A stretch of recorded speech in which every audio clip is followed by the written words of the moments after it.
గొడవ పెట్టినట్టుంది కదా. దాన్ని తిరుగుతున్నాక కూడా అట్లా అయిందంటే వెంటిలేషన్ లేక మరి డిస్టర్బ్ వస్తున్నాక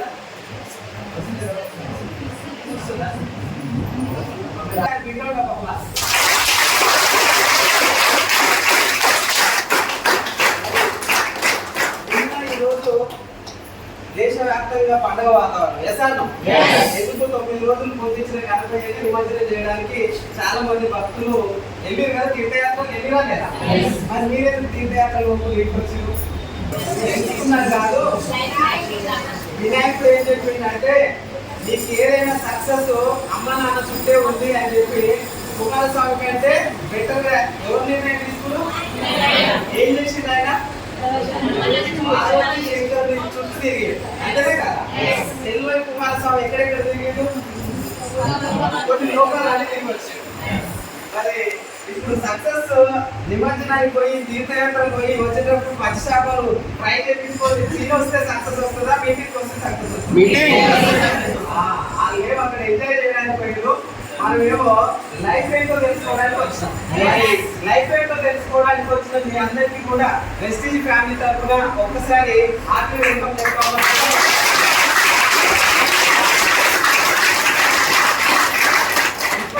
లీడర్స్ మాట్లాడిన మాటలు విన్నారు కదా లేదా? కంపెనీ ప్రొఫైల్ విన్నారు. కంపెనీ చిన్నదా పెద్దదా? కొత్తదా పాతదా? ఇక్కడ ఉన్న లీడర్స్ కంపెనీ ట్రైనర్స్ మనలోకి వెళ్ళి వచ్చిన వ్యక్తులా? మరి మనలో ఉన్న వ్యక్తులు కస్టమర్ గా స్టార్ట్ అయ్యింది. ఫస్ట్ ఎలా స్టార్ట్ అయ్యిందో ఇష్టం నుండి స్టార్ట్ అయ్యిందో ఇష్టం లేకుండా స్టార్ట్ అయ్యింది. ఇప్పటిదాకా మాట్లాడిన వాళ్ళంతా నా ఇష్టంతో వచ్చినారు. ఎవరు మాత్రం వాళ్ళే ఎవరైనా బలవంతంగానే వచ్చేది.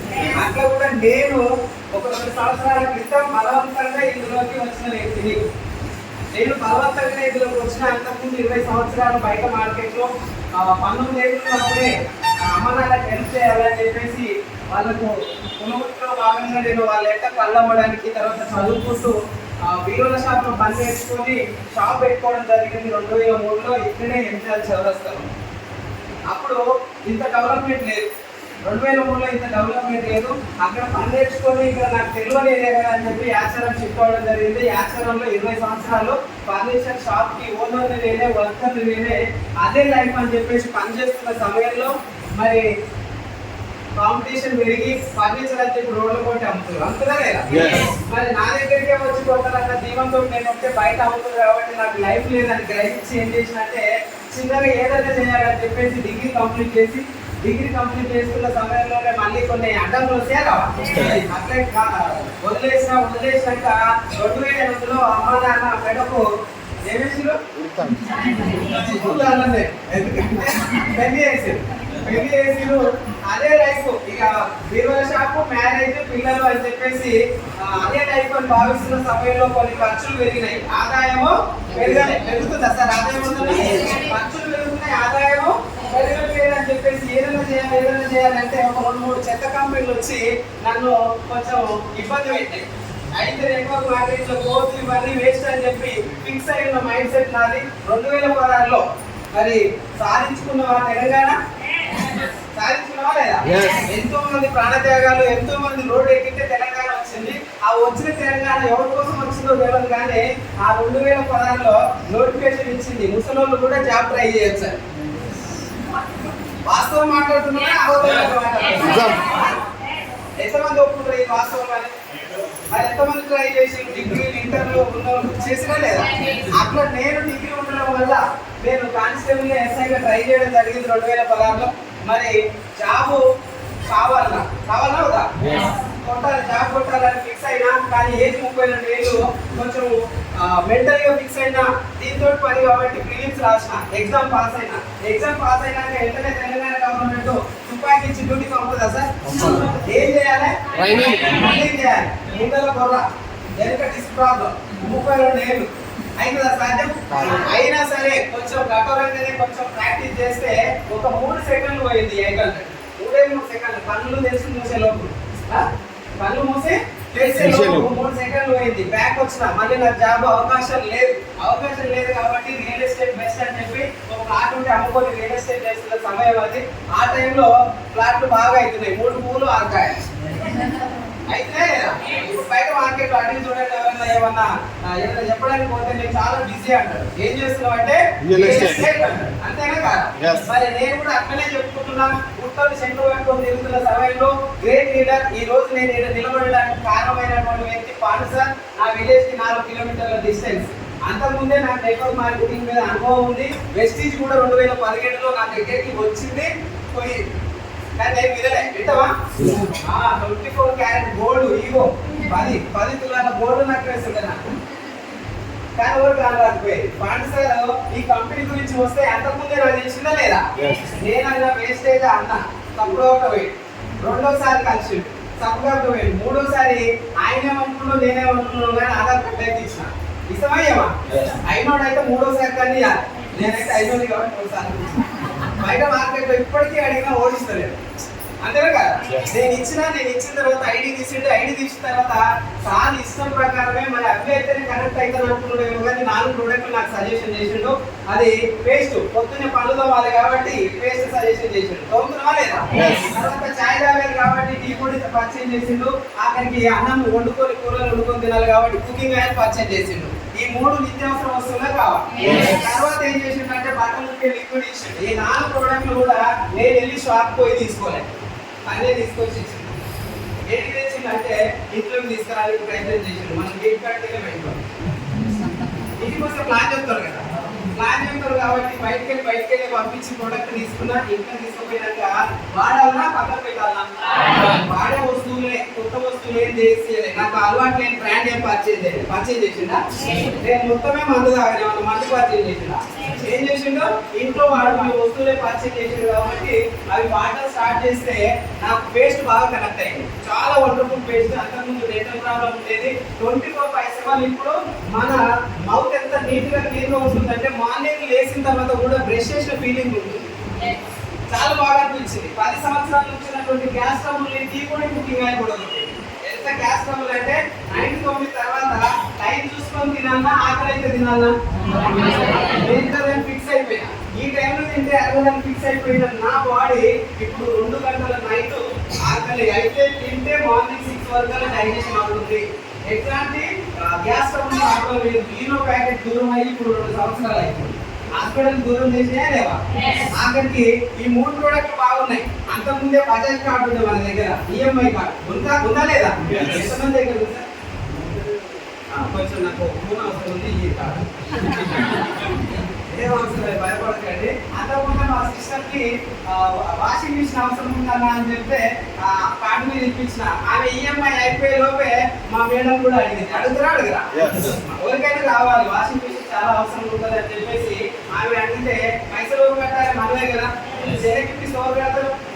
ఆమె కడతారు కాబట్టి ఇది మనం కట్టాలి. మన దగ్గర లేవు, కొంచెం ఓర్చుకోరాదని చెప్పినా ఓర్చుకుంటారా?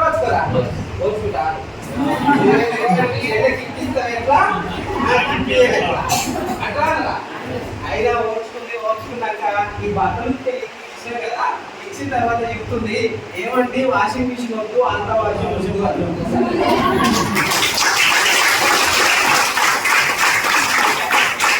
30,000 తప్పినా చాలా ఎగిరి కనిపిస్తుంది. తెలియదు, ఆమె కూడా తెలియదు. అయితే తర్వాత ఏం చేసాం, మన ప్రోడక్ట్ బాగున్నాయి కాబట్టి రెగ్యులర్ గా అవే వాడుతున్న సంగతి పాండు సార్ ఎట్లా తెలుస్తుంది? నన్ను మీటింగ్ తీసుకురావాలని చూస్తాను. ఎట్లా తెలుస్తుందో ఐడి ఉంటుంది. మనం అప్లోడ్ కొట్టుకుంటే టీవీలు యాడ్ అయితే కనెక్ట్ అయినట్టు అనిపిస్తుంది కదా. ఫోన్ చేస్తాడు. ఫోన్ చేసి అన్న ఏడున్నావు అంటే యాక్సిడెంట్ షాప్ కాడు ఉన్నా, ఫ్రీగానే ఉన్నావు అంటే చాలా ఫ్రీగా ఉన్నా, మీటింగ్ ఉంది యాక్సిడెంట్ స్టోర్ లో వస్తావా అంటే ఇప్పుడు కూడా అన్నదా లేదా? మనం చెప్పి నేను 8 మందికి చెప్పినా 4 వచ్చారు. ఎంతమంది రావాలి అంటే 8 మంది రావాలి. మరి నేను కూడా 6 నెలల పాటు సార్కి రప్పించుకుంటా. అదే స్టోర్ ముందర జనాలంతా ఉంటే కూడా మొఖం ఇట్లా పెట్టుకొని పోయేది. ఎక్కింది ఎందుకు రావచ్చు? మరి మొఖం ఇట్లా పెట్టుకొని పోయిన వ్యక్తి ఎందుకు రావచ్చు అంటే పాండు సార్ అప్పుడు 0 ఉన్నప్పుడే మార్నింగ్ స్టేటస్ చూసి అలవాటు ఉంది కాబట్టి అసలు వచ్చినాయి తప్ప ఈయనకు.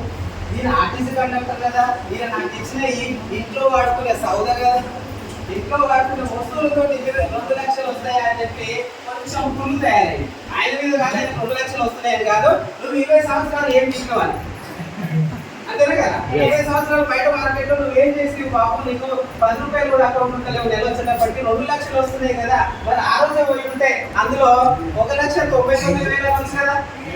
ముందు పోయిన 1000 రూపాయలు ఎక్కువ వస్తుంది కదా. అది ఆ చెక్కు చూసిన తర్వాత పోయిన వినాయక చవితి కాదు, అంతకుముందు వినాయక చవితి. ఆ వినాయక చవితికి గణపతి దగ్గరికి పోలే కానీ వెస్టీజ్ స్టోర్ దగ్గరికి వచ్చింది. స్టోర్లో స్టాక్ ఏంటి, వాళ్ళు బిల్లులు ఎట్లా చేస్తున్నారు, ఒకరికొకరు గుడ్ మార్నింగ్ అని చెప్పుకుంటే అంతకుముందు నాకు బాగా పడేది గుడ్ మార్నింగ్ అంటే. మధ్యాహ్నం కూడా వాళ్ళు గుడ్ మార్నింగ్ అని చెప్పి అవన్నీ చూస్తే కథలు పడుతుంది అనిపించింది అని చెప్పి చిన్న చిన్న ఏం చేసినా సార్ తెలియకుండానే చిన్నగా స్టార్ట్ అయ్యింది. ఎట్లా స్టార్ట్ అయినా చిన్నగానే స్టార్ట్ అయినా చిన్నగా స్టార్ట్ అయ్యి ఇప్పుడు 2 సంవత్సరాలు అవుతుంది. ఇప్పుడు హైయెస్ట్ ఇన్కమ్ 69,000 తీసుకుంది. 69,000 వస్తున్నాయనా. పాన్ సార్ చెక్ ఎంత, ఆయన టీడీఎస్ ఎంత, ఆయన టీడీఎస్ అంతా మన ఇన్కమ్. నాకైతే మీరు సపోర్ట్ కొడుతుంటే బాధ అనిపిస్తుంది. బాగా ఇదని కొడుతుందా ఇప్పటికైనా మరి కళ్ళు తెచ్చిన కొడుతుందా నాకు అర్థం కాదు. కానీ ఒక మంచి గోల్ పెట్టుకొని పనిచేస్తున్నా, మంచి టీముని, ఒక కల్మషన్ లేనటువంటి ఒక మంచి అసోసియేషన్, తర్వాత వెస్టీజ్ లో అందరూ సక్సెస్ అవ్వాలనే గోల్ తోటి పనిచేస్తున్నా. థ్యాంక్ యూ విశ్వ. చేతులు పెట్టింది ఏం చెప్పాలో నాకు అర్థమైతలేదు.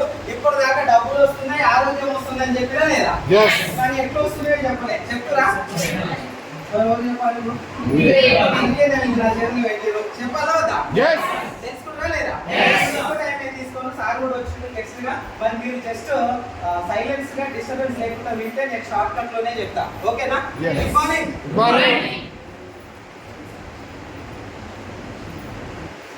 ఇక్కడికి వచ్చిన వాళ్ళంతా ధనవంతుల, పేదవాళ్ళ?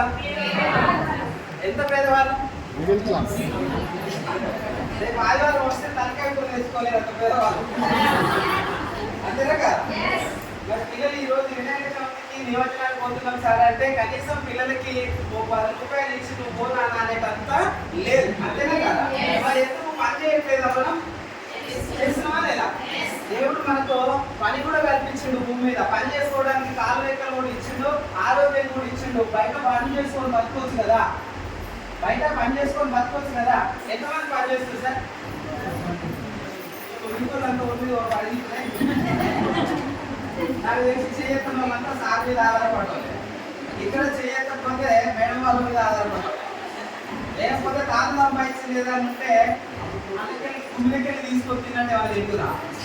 ఎవరైనా కష్టపడుతున్నావా లేదా? కష్టపడుతున్నాం మనకుంది కాబట్టి ఈ ఓపికతో వచ్చి ఉబ్బరానికైనా తట్టుకొని నిలబడ్డాం కాబట్టి కష్టం చేయడానికి చాలా మంది డిసైడ్ ఉన్నారు. కానీ కష్టం చేయడానికి మనం డిసైడ్ ఉంటే పని దొరకాలా లేదా? ఇదే 2003లో నేను ఇక్కడ షాప్ పెట్టినప్పుడు అక్కడ ఏదైతే చౌరస్తుందో ఆ చౌరస్తాలో ఏ ఒక్కరు కూడా టిఫిన్ బాక్స్ పట్టుకొని పనిముట్లు పట్టుకొని మెడ మీద తువాలు వేసుకొని ఎవరు కూడా కావాలి కనబడ్డరా? ఎవరైనా చెప్పండి సార్. పెద్దవాళ్ళు ఉన్నారు ఇక్కడ. 2003లో ఎగ్జామ్లో నేను లేబర్ అడ్డా చూసిన కార్మికులు అక్కడ నిలబడేది, పనిముట్లు పట్టుకొని నిలబడేది అనేటోళ్ళు ఎవరైనా ఉన్నారా సార్? మరి ఇప్పుడు చూడండి సార్, ఉండగా లేదా? ఎదుర్కోవచ్చు. పని ఉంటే అంతమంది ఎదుగుతూ పడుతున్నాడా? ఒక్కరు వస్తే 100 మంది ఉచ్చుతున్నా నాకు చెప్పని చెప్పి సరే పనికి డిమాండ్ ఉందనుకొని పోయి చెప్తే పనికి ఎంత ఇస్తారు, కూలికి ఎంత ఇస్తారు?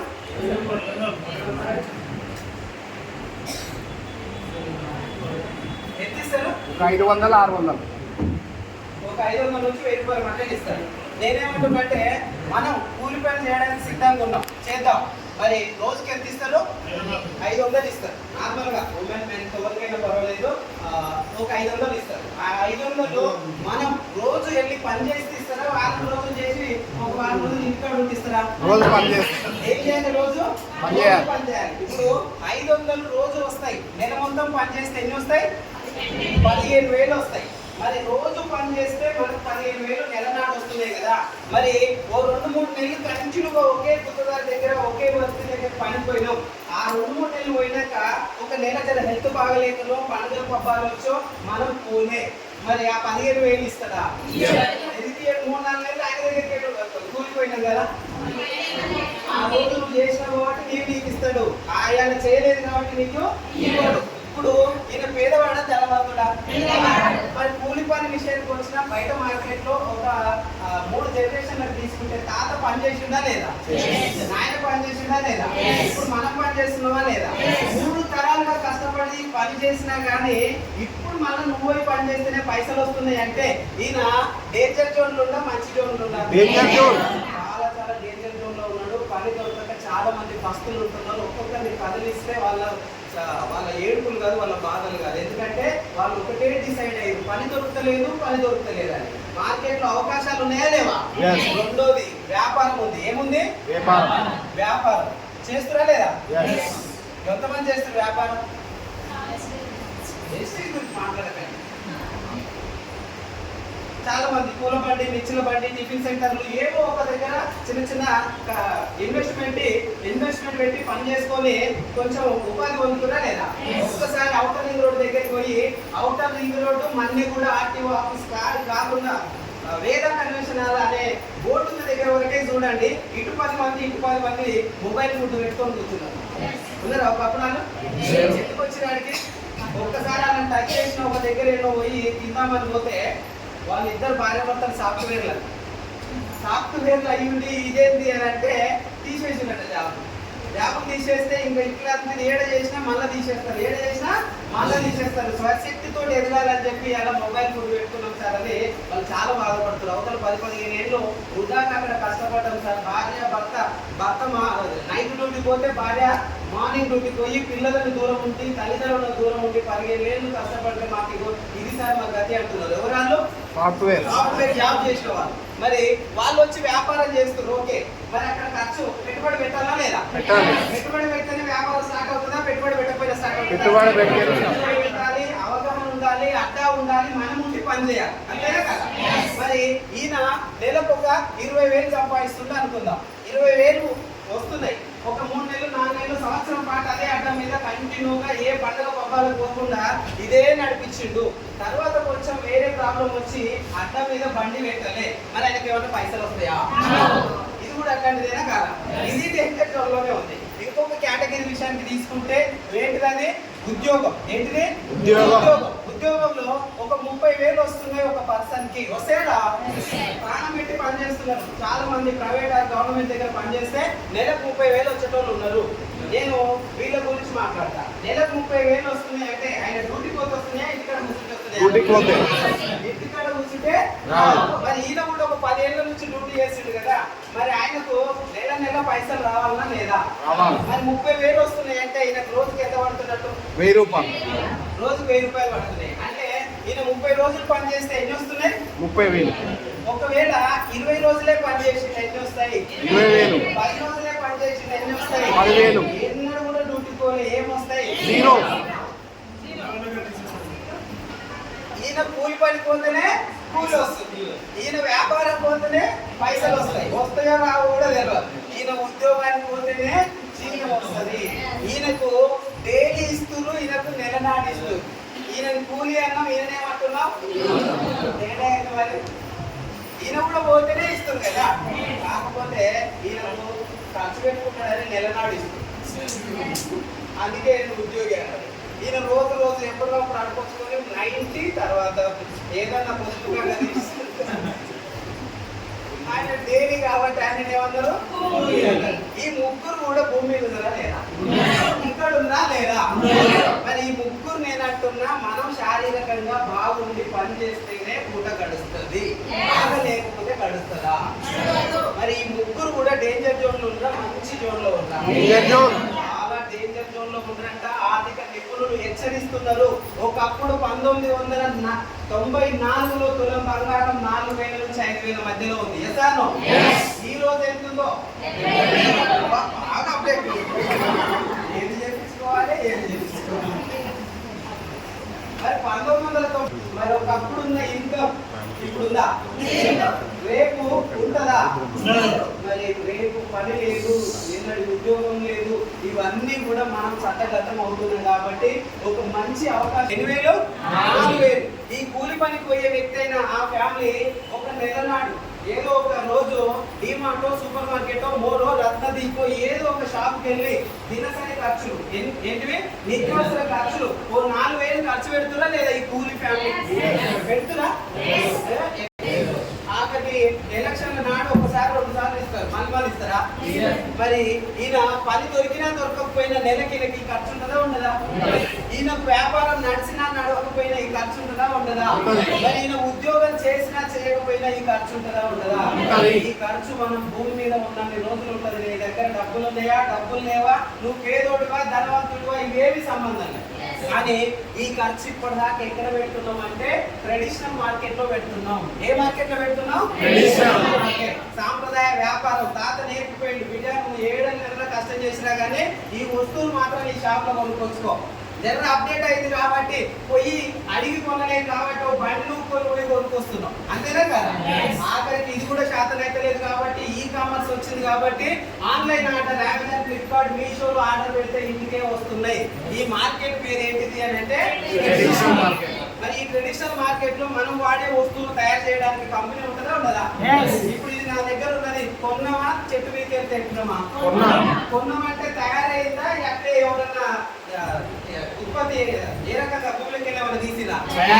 ఏదైనా మ్యానుఫ్యాక్చరింగ్ యూనిట్ లో దీనికి రా మెటీరియల్ ఉంటుంది, వర్కర్స్ ఉంటారు, అంతా ఎఫర్ట్ పెట్టి ఒక కంపెనీ దీన్ని తయారు చేస్తుంది. తయారు చేసే దగ్గర 30 to 40% కి ప్రోడక్ట్ తయారవుతుంది. ఎంత తయారవుతుంది? 30 to 40%. ఎవరో మనమే కదా, వీళ్ళే కదా, మనమే కదా. మరి ఈ 4,000 పెట్టి ఇక్కడ తయారు చేసిన వస్తువులు 30 to 40% కానీ మంచిగా చూపించినావు, మేము ఇంతకే కొంటాం అంటే ఆ కంపెనీ దగ్గర పోతే ఇస్తుందా? ఇయర్ కాబట్టి మనం ఏడిపోయి కొనాలి, రీటైల్ షాప్ దగ్గర పోవాలి. అంత కాకపోతే ఆయన ఎవరి దగ్గర పోతాడు? ఆయన ఎవరి దగ్గరికి వెళ్ళి తెస్తాడు? డిస్ట్రిబ్యూటర్, సీలర్లు, తర్వాత C&F ఏజెంట్. వీళ్ళు మధ్యవర్తుల ద్వారా మూవ్ అవుతాయి. ప్రొడక్ట్స్ అన్ని ఎలా మూవ్ అవుతాయి? మధ్యవర్తుల ద్వారా మూవ్ అవుతాయి. మరి C&F ఏజెంట్ ఏమన్నా ప్రొడక్ట్ ని తయారు చేసిండా? చేయలే. కంపెనీ దగ్గర నుంచి తీసుకొచ్చిండు క్యారియర్ ఫార్వర్డ్ వాళ్ళు, తర్వాత డిస్ట్రిబ్యూటర్, డీలర్, హోల్సేలర్ ద్వారా కస్టమర్ కి వస్తుంది. వచ్చిన ప్రొడక్ట్ ట్రాన్స్పోర్ట్ ద్వారా వస్తుంది. అంతేనా? ఇంకేమన్నా సినిమా నేను కొత్తగా ఏమైనా రూట్ చూపిస్తున్నా, మిమ్మల్ని మ్యాన్ప్లేట్ ఏమైనా చేస్తున్నామా? ఇక్కడ ఏం లేదు కదా, ఉన్న రూటే చూపిస్తున్నాం. ఇది కంపెనీ నుంచి కస్టమర్ దాకా వస్తున్నటువంటి ఒక రూట్. వీళ్ళని ఏమంటున్నాం అంటే మిడిల్ మ్యాన్ అంటున్నాం, మధ్యవర్తులు అంటున్నాం. వాళ్ళైనా ఇంకెవరన్నా? మరి వీళ్ళేమన్నా వాడిన ప్రోడక్ట్ మనకు సజెషన్ చేస్తున్నారా? వీళ్ళు ఆఖరికి ఆ వస్తువులు కూడా మొత్తం చూడట్లేదు, అయినా సరే ప్రోడక్ట్ మూవ్ అవుతుంది. ఎవరి ద్వారా మూవ్ అవుతుంది అంటే యాడ్స్ ఇచ్చే వాళ్ళ ద్వారా. యాడ్స్ ఎవరు ఇస్తారు? మనం ఎవరు ఇస్తామా? ఎవరు చేయాలి? సెలబ్రిటీ అంటే ఎవరు? Cinema hero heroines. వాళ్ళు ఏమన్నాం? యాక్టర్స్ అన్నాం, సినీ యాక్టర్స్ అన్నాం, అన్నమా లేదా? పేరులోనే ఉంది యాక్టర్స్. యాక్టర్స్ అంటే ఏం చేస్తారు? యాక్టింగ్ చేస్తారు. లేదు ఉన్నట్టు యాక్టింగ్ చేస్తారు, అంతేనా కాదా? లేదు ఉన్నట్టు యాక్టింగ్ చేసే వాళ్ళని ఏమంటారు? మమ్మల్ని అయితే ఏమంటారు? కథలు పడుతున్నారు అంటారు. ఏమంటారు సార్?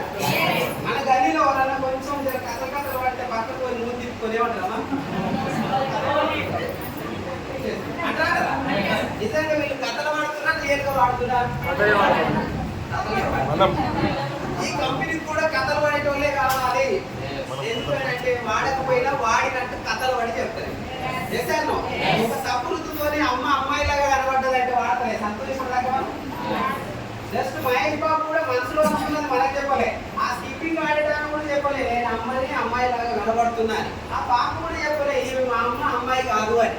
జస్ట్ ఆ రీల్ చూసి మనం ఫీల్ అయిపోయినాం, అమ్మాయి అనుకున్నాం, అమ్మనా నేను కూడా వాడతాం అమ్మాయిలాగా కనబడుతున్నాం. థమ్స్అప్ తాగి నెరడా మహేష్ బాబు మనతోటి రోజు చిల్ అన్నాడు. ఒక రోజు వచ్చేవన్నా ఏమన్నా కదా, టీవీలో ఏం చేసిందంటే పారాషూట్ ద్వారా ఆ గుట్ట నుంచి ఈ గుట్టకి జంప్ చేసిండు. ఆ గుట్టకి జంప్ చేయగానే మనం బాగా చూసినాక ఆయన ఏమంటాడు? బాగానే చూస్తుంది కానీ దమ్ము దాపేలో ఒక్కటే ఒక మాట అన్నందుకు ఇప్పుడు కొన్ని వేల లక్షల లీటర్లు తాగుతాడు. తాగుతామా లేదా? థమ్స్అప్ జస్ట్ ఎందుకు తాగుతున్నామో తెలియకుండా లీటర్ల కొద్దిగా బాడీలో వస్తున్నాం, దాంతో చాలా హెల్త్ ప్రాబ్లమ్స్ వస్తున్నాయి. ఒకప్పుడు పేస్ట్ కు యాడ్స్ ఇచ్చేది, ఇప్పుడు కూడా యాడ్స్ ఇస్తారు. ఒకప్పుడు కొంత వేరే వాళ్ళతో ఇచ్చేది కానీ ఇప్పుడు ఒక బామ్మ చేతిలో పెట్టి పేస్ట్కి యాడ్ ఇస్తే పనులు లేని అవి చెప్తే కూడా మనం పనులు వాడుతున్నావా లేదా? ఓ బొగ్గు పల్లపులతో దోమినప్పుడు ఏంటంటే డెంటల్ సమస్యలు వచ్చినాయా? బొగ్గు పల్లపులతో దోమినప్పుడు రాని డెంటల్ ప్రాబ్లాలు ఇప్పుడు రకరకాల పేస్టులు మార్చే కంపెనీ గురించి చెప్పట్లేదు. మళ్ళీ ఆ కంపెనీ ఫ్యాన్స్ ఎవరన్నా ఉంటే నాకు ఓటేరు గిరిపోయాక ఓన్లీ పేస్ట్ అంటున్నాను. పేస్ట్ వాడుతున్న రోజుల్లో ఇప్పుడు డెంటల్ సమస్యలు వస్తున్నాయి, డెంటల్ హాస్పిటల్ లోపల అవుతున్నాయి కాబట్టి మనం డేంజర్ జోన్ లో ఉన్నట్టే. ఒకప్పుడు దాని సమస్యలు ఇప్పుడు వస్తున్నాయి అంటే ప్రోడక్ట్ అన్ని ఈ కంపెనీ దగ్గర జెన్యున్ గా తయారవుతుండొచ్చు కానీ ఇక్కడ ఇంకో మార్కెట్ కూడా కల్తీ మాఫియా కూడా తయారైంది. జంతువుల ఎముకలతో నూనె తయారు చేస్తున్నాం. అల్లం వెల్లుల్లి పేస్ట్ లేని దగ్గర అల్లం వెల్లుల్లి పేస్ట్ వస్తుంది. మిరియాలని, పసుపు అని ఎన్నో రకాల ప్రోడక్ట్లు మనం వాడే వస్తువులని ఈ జెన్యున్ ఉన్న కంపెనీ ఉండొచ్చు కానీ దానికి ఆ లేబుల్ అతికించి ఇంకోటి బ్లాక్ మార్కెట్ అండర్ గ్రౌండ్ నుంచి తయారు చేసి ఈ మార్కెట్ లో మనకు అమ్ముతున్నారు. మనం మంచిదేందో చెడేందో గుర్తుపట్టలేని స్థితిలో ఉన్నాడే అనుకుంటాం. మొన్న చెన్నై ఎయిర్పోర్ట్ లో ఒక 4 బ్రదర్స్ కలిసినట్ట. తెలుసా మీకు? మీకు ఎవరు తెలియదా? 4 కలిసినట్ట అన్నదమ్ములు. బిస్లరీ అంటే చూడండి. ఫస్ట్ బి ఉంటది అంటే తర్వాత ఏమని ఉంటది. ఫస్ట్ ఏముంటది? బి ఉంటది. తర్వాత ఏమని ఉంటది. మనం వాటర్ ఇవ్వగానే బి ఉంది కాబట్టి ఏమనుకోవాలి? బిస్లరీ అనుకోవాలి. తాగుతున్నది బిస్లరీ అనుకుని తాగుతున్నాం. ఆ 4 అన్నదమ్ములలో ఒక్కడు మాత్రమే వస్తున్నారు, మిగతా వాళ్ళు ఈ మార్కెట్ లో గుర్తుపట్టలేకపోతున్నాం. ఈ మార్కెట్ మనం ఏమనుకుంటాం అంటే యాడ్స్ ఇస్తారు కాబట్టి ఇది ఒరిజినల్, మళ్ళీ డిమార్ట్ సూపర్ మార్కెట్ లో పెట్టి అమ్ముతుంది కాబట్టి ఇది ఒరిజినల్ అని చెప్పి ఈ ఉరుకుల పరుగుల జీవితంలో కూలిపోవాలి. పొద్దున 4 గంటలకు 5 గంటలకు లేవాలి, లేచి ఏం చేయాలి? వంట చేసుకోవాలి, రెడీ అవ్వాలి, పిల్లల్ని స్కూల్ పంపించాలి, క్యారేజ్ పట్టుకొని వచ్చి అడ్డం మీద నిలబడాలి. ఓడితో పని అనేది చూడాలి తప్ప లేకుండా చేసారు. మరి ఈవినింగ్ వచ్చేటప్పుడు ఏమన్నా చూస్తున్నామా? వచ్చేటప్పుడు ఏమన్నా చూస్తున్నామా? ఈ నూనె తయారైనాయి. అప్పుడు కూడా టైం లేదు అంటాడు, గీత పని చేసుకో అంటాడు. 9 అవుతుంది. 9 అయినప్పుడు ఇంటికి వచ్చి ఆదల బాధలు వచ్చి వండుకొని తిని పడుకుంటాం. మళ్ళీ పొద్దున ఏం చేయాలి? మళ్ళీ కూలి దొరకదు కాబట్టి దొరకాలి. ఈ వ్యాపారికి అదే పని, ఉద్యోగిది కూడా అదే పని. ఈ ఉరుకుల పనుల జీవితంలో ఈ మార్కెట్ లో కల్తీ ఏదో క్వాలిటీ ఏదో గుర్తుపట్టలేక జనాలు ఏం చేస్తున్నారంటే 100 రూపాయలు కొనుక్కుంటున్నారు ఒక 30 నుంచి 40% తయారైన వస్తువుని. మరి ఇందులో 70% డబ్బులు ఏమవుతున్నాయి? రోజం పైకి 70% డబ్బులు మనమే కూలిపోయినామో, వ్యాపారం చేసినామో, ఉద్యోగం చేసినామో, ఆఖరికి ఎవరి దగ్గరన్నా దేయి అని అడుగుతున్నామో చెమటోడ్చిన సంపాదన 70% మనం తినకుండా మధ్యవర్తులు తింటున్నారు. మరి వీళ్ళు తింటే తినొచ్చు కానీ వీళ్ళు ఏమన్నా మనకు జెన్యున్ ప్రోడక్ట్ ని సజెషన్ చేస్తుందా? లేదు. ఈ మార్కెట్ లో డబ్బు నష్టపోతున్నాం, ఆరోగ్యం కూడా నష్టపోతున్నాం. ఈ మార్కెట్ లో చాలా పేదవాళ్ళే నష్టపోతుందని చెప్పేసి ఈ మార్కెట్ ని నేను కానీ మీరు కానీ కంపెనీ ఎండి గౌతమ్ బాలి కానీ గవర్నమెంట్ కానీ ఏమీ చేయలేదు. ఈ మార్కెట్ ఇట్లనే ఉంటుంది. బయట మోసాలను ఎవరైనా అరికట్టే అవకాశం ఉందా? పోలీసులు ఇక్కడ మరి ఎన్నో కేసులు వస్తున్నాయి. మళ్ళీ అయితేనే ఉన్నాయా? అయితే లేవా? వాళ్ళ దృష్టికి వచ్చినప్పుడు అరెస్ట్ చేస్తారు, కొద్ది రోజులు అయిపోతాయి కానీ మళ్ళీ ఏదో చోట అయితేనే ఉంటాయి. అంటే ఈ మార్కెట్ ని ఎవరు కూడా ఏం చేయలేరు. మనమే గుర్తించి జాగ్రత్త పడాలి. దొంగ నోట్లు ఉన్నాయా లేవా మార్కెట్ లో? మీ దగ్గర అంటే లేదు, మార్కెట్ లో ఉన్నాయి. మరి నేనంటున్నా మీకు ఒక 500 రూపాయల నోటు ఉన్నటువంటి ఒక 50,000 కట్ట నేను ఇస్తా. అందులో కొన్ని 100 ఒక 50 దొంగ నోట్లు పెట్టిస్తా. నాకు తెలుసు నేను దొంగ నోట్లే ఇస్తున్నాను. మీ చేతులు పెట్టినప్పుడు తప్పుగా తీసుకోవాలన్నా చెక్ చేసుకోవాలన్నా? చెక్ చేసుకొని మంచిదేదో చెడదేదో దొంగదేదో గుర్తుపట్టాల్సిన బాధ్యత ఉంది. టైం ఉందా? టైం లేదు కాబట్టి ఏది పడితే అది తింటున్నాం కాబట్టి ఈ మార్కెట్ ని ఏం చేయలేము కానీ ఆల్టర్నేట్ గా ఏదన్నా తీసుకురావచ్చు అని కొంతమంది మేధావులు డిసైడ్ అయితే 1920లో డైరెక్ట్ సెల్లింగ్ ఇండస్ట్రీకి జీవం పడ్డది. ఒక మేధావి ఏం చేసిండంటే ఈ మార్కెట్ ని మనం ఏం చేయలేం కానీ ఒక ఆల్టర్నేట్ మార్కెట్ ని మనం తీసుకురావచ్చు, ఒక మంచి మార్కెట్ ని తీసుకురావచ్చు. ఒక వ్యక్తి వాడిన ప్రోడక్ట్ బాగుంటేనే ఇంకొకరికి చెప్పాలి, ఆ వ్యక్తి ఇంకొకరికి చెప్పాలి. ఒక మౌత్ పబ్లిసిటీ ద్వారానే మార్కెట్ లోకి వెళ్ళాలి. ప్రతి ప్రోడక్ట్ ఆ మార్కెట్ జెన్యూన్ గా పోతుంది, మరి జనాలకు కూడా హెల్త్ ఇస్తుంది. ఆ మార్కెట్ ఏంటిది? Direct selling marketing. మధ్యవర్తులు లేని వ్యాపారం, కథలు పడేటోళ్ళు లేని వ్యాపారం అని చెప్తా ఉన్నాం. అంతేనా కదా? మరి డైరెక్ట్ సెల్లింగ్ వ్యాపారం స్టార్ట్ అయ్యి 1920లో మరి అప్పుడు చాలా మంది ఎంకరేజ్ చేసిరా, డిమోటివేట్ చేసిరా అంటే ఇప్పుడు మీరు మీటింగ్ వస్తా ఇంట్లో చెప్పొస్తే ఎంకరేజ్ చేసిరా, డిమోటివేట్ చేసిరా? వేసుకొని పోయేటోళ్ళు కూడా ముట్టి తిప్పిన వాళ్ళు ఎంతో మంది మీటింగ్ ఇంటికి పోయినాక మంగళారతి ఇచ్చి బాగానే పోయొచ్చు అనేటోళ్ళు ఉన్నారు, 2 అక్షింతలు వేసిన వాళ్ళు ఉన్నారు. ఎవరు కూడా ఎంకరేజ్ చేయలేదు. 1920లో కూడా ఈ ఇండస్ట్రీని ఎవరు ఎంకరేజ్ చేయలేదు. ఆఖరికి గవర్నమెంట్ కూడా దీన్ని పట్టించుకోలేదు. దీని పేరెత్తిన వాళ్ళని కూడా అరెస్ట్ చేసి జైళ్ళలో పెట్టినట్టు అప్పుడు తెలియనప్పుడు. మరి 1920లో వ్యతిరేకించిన ఇండస్ట్రీయే 2016లో ఎప్పుడు అది 2016లో మరి గవర్నమెంటే ఒక గైడ్ లైన్స్ ఇచ్చి చెయ్యండి అని ఎంకరేజ్ చేస్తుందంటే నెగిటివ్ నుంచి పాజిటివ్ వచ్చిందా రాలేదా? ఎన్ని సంవత్సరాలు పట్టింది నెగిటివ్ నుంచి పాజిటివ్ రావాలంటే? 100 పైన సంవత్సరాలు పట్టింది. చూడండి, ఒక నెగిటివ్ పాజిటివ్ రావాలంటే ఎంత టైం పట్టిందో. అంటే సత్యం తెలిసింది. ఎవరు తెలిసింది? ఎవరైతే గైడ్ లైన్స్ ఇచ్చారో ఆ గవర్నమెంట్ తెలిసింది. మోడీ గవర్నమెంట్ అధికారంలోకి వచ్చిన వెంటనే అధికారం ఏదో పక్కకు పెట్టి నా భారతదేశం స్వతంత్రం వచ్చి ఇన్ని రోజులు అవుతున్నా ఇంకా డెవలప్మెంట్ అవుతున్న జాబితాలోనే ఉంది తప్ప డెవలప్మెంట్ కాలేదు. ఎందుకని అని చెప్పేసి కొన్ని దేశాలు తిరిగి రావడం జరిగింది. 15 దేశాలు తిరిగి వచ్చాడు సార్. ఎన్ని దేశాలు? ఓటు గురించి బాగానే చెప్తున్నావు నువ్వు. బీజేపీ అంటే నేను ఆ పార్టీ కాదు, మరి నాకు ఆయన నాయకుడు ప్రధాని అంతేనా కాదు? మరి ఆయనని లేపడానికి కాదు, ఆయనని హైలైట్ చేయడానికి కాదు, ఈ ఇండస్ట్రీ తేవడానికి ఒక రీజన్ చెప్తా ఉన్నా. ఆయన 15 దేశాలు తిరిగితే ఆయనకు అర్థమైన సినిమా ఏంటంటే ఆ దేశాలన్నీ డైరెక్ట్ సెల్లింగ్ ఇండస్ట్రీలో ఉన్నాయి. ఎవరు కూడా కూలి పని ఉద్యోగం అనే దాని మీద లేకుండా ఎవరికి వాళ్ళే సొంతంగా ఒక ఎంటర్‌ప్రెన్యూర్ గా తయారవుతున్నారు. డైరెక్ట్ సెల్లింగ్ ఇండస్ట్రీకి ఆ దేశం చాలా పెద్దపీట వేసింది. అప్పుడైతే ఆ దేశం డెవలప్మెంట్ అయిందని కొన్ని దేశాలు తిరిగి వస్తే సార్కి అర్థమైన సినిమా ఏంటంటే నా దేశ ప్రజలు ఉద్యోగానికి అలవాటు పడ్డారు. చిన్నదో పెద్దదో ఏది వాళ్ళ వరకు ఉద్యోగం అనే దాని మీద బాగా ప్రిపేర్ అవుతున్నారు. ఉద్యోగాలు రాకపోయినా ఎంత చదివినా యూనివర్సిటీలో ఇప్పుడు 40 వచ్చి నెత్తిలో జుట్టు లేకుంటున్న వాళ్ళు కూడా వెయిట్ చేస్తూనే ఉన్నారు. జాబ్ వచ్చినాకనే పెళ్లి చేసుకుంటారు. ఇంటికాడ అమ్మ తిప్పలు పడుతుంటుంది ఆమె చేతగాక. రారా అంటే అమ్మ నాకు జాబ్ వచ్చిన దాకా రాలేదు, అమ్మ నేను జాబ్ వచ్చిన దాకా పెళ్లి చేసుకోలే. 40 పైన వాళ్ళు ఉండలేదు సార్ ఇప్పటిదాకా జాబ్ వాళ్ళు. అగో ఆ భ్రమలో బతుకుతున్న నా భారత ప్రజలకు నేను ఏం చెప్పాలి? ఉద్యోగంలో లైఫ్ లేదు. ఉద్యోగం అనేది ఉంటే ఉండొచ్చు కానీ దాని మీదనే డిపెండ్ అవ్వకండి. చిన్నదో పెద్దదో ఏదో ఒకటి ఇండస్ట్రీలోకి ఎంట్రీ అవ్వండి. చాలా అవకాశాలు ఉన్నాయి మార్కెట్లో అని చెప్పి 13 పేజీల గైడ్లైన్స్ ఇచ్చి చెయ్యండి అని చెప్పి భారత ప్రభుత్వమే ఎంకరేజ్ చేస్తుందంటే ఒక్కసారి విగ్రహం.